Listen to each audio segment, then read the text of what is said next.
আমাদের এখানে এটা রুমালি পিঠে হচ্ছে, দেখো কেমন ভাবে করছে।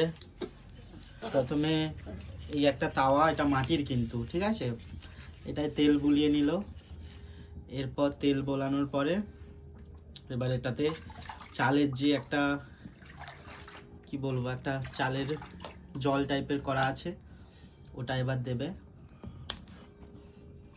এটা কিন্তু মাটির উনুনে কাঠের জালে হচ্ছে, দেখো এটা দিয়ে এবার এইভাবে ঘুরবে।